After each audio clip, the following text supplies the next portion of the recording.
The tragic life of Princess Alice of Battenberg, the mother to Prince Philip. Princess Alice of Battenberg is a pivotal member of the royal family, from her connections to Queen Victoria as her great-granddaughter, as well as having Queen Elizabeth II as her daughter-in-law. Please continue to support my channel by subscribing. However, the life of the mother of Prince Philip was far from a fairy tale. It was played with tragedy, but also heroism. She undertook a heroic mission during World War II, but ultimately was left abandoned in a mental asylum and forgotten by her family. Famously, she came into this world with a special witness that was her great-grandmother, Queen Victoria. In the tapestry room of Windsor Castle she arrived, and this was a faraway dream from the unfortunate end to her life. Her connection to the Queen ensured she would be embroiled in the messy game of European royalty. The royal life sounds like a fairy tale, but it took its toll on Alice as she was carted around Europe throughout her childhood. She rarely stayed in the same place for long, and she spent a lot of time darting between Darmstadt, London, Guggenheim and Malta, with countless diplomatic trips sprinkled throughout. It didn't take long for her parents to notice that there was something different about Alice. She had not started to talk, even though she had reached the typical age of a child who would begin to talk. The weeks and months passed, and yet Alice hadn't yet said a word, so they were happy when she finally began to mutter her first words. What puzzled them the most was that her pronunciation was off, leaving her doctors and parents concerned. Alice's parents sought an answer to their daughter's speech problem, and they received an answer that they were not expecting, nor did they want. It was Alice's paternal grandmother, Princess Julia of Battenberg, who provided her parents with an explanation that Alice was potentially deaf. This was wary news for the royals, but Alice's mother took a personal interest in her early education, and much to her surprise, Alice was extremely intelligent. She would go on to be able to speak and lip read in both English and German. Princess Alice never let her deafness stop her from progressing throughout her life, but due to the times that her family would always perceive that she had something wrong with her, no matter how many achievements she made.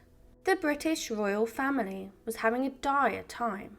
Prince Albert Victor had just died suddenly, and his fiancée had gone on to get engaged to his surviving brother.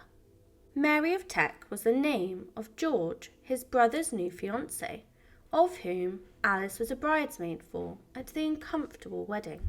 8 years later, at the age of 16, Alice would attend the funeral of Queen Victoria before going on to attend her great-uncle's coronation shortly afterwards.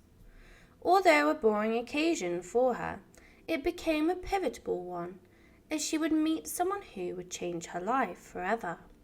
The coronation of King Edward VII brought together the cousins, aunts and uncles of Europe, who were all intertwined by marriage and relation to the British monarchy.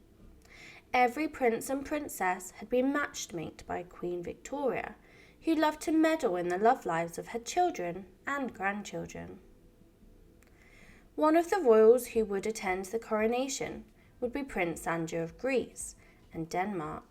If it wasn't love at first sight, it was very close. Alice and Andrew moved quickly, and their relationship blossomed from the very first meeting. They were married in 1902 after just a year of courting. They were lucky to conceive 4 daughters before finally conceiving a son.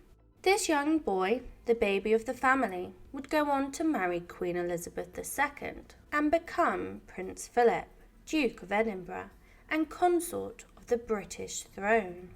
However, Alice would not take to motherhood for long before taking up a new life as a nun. She had taken inspiration from her travels to Russia with her cousin, the Grand Duchess Elizabeth Fedorovna. Her cousin was part of the Bolshevik family, and they would go on to be tragically killed by the Romanovs. Her cousin had inspired her to live a more religious lifestyle, and sure enough, this became her new passion in life. She gave away most of her possessions and started preparing for an ascetic, spiritual experience. Although what came next was not the fairy tale that she had envisioned. Things were spiraling down before the World War, but now the Greek liberation movement had gained traction, and that was not good news for a royal like Alice. Then came the war, and her family situation worsened further when her brother-in-law, who was King Constantine I, refused to take a side in the war. It would not be long before Alice was stranded with her family, huddling in the cellars of a palace while the French bombed Athens. This terrifying scene was only the start of tragedy in her life. As they sat there, the buildings shaking around them, Alice must have simply prayed for her nightmare to be over.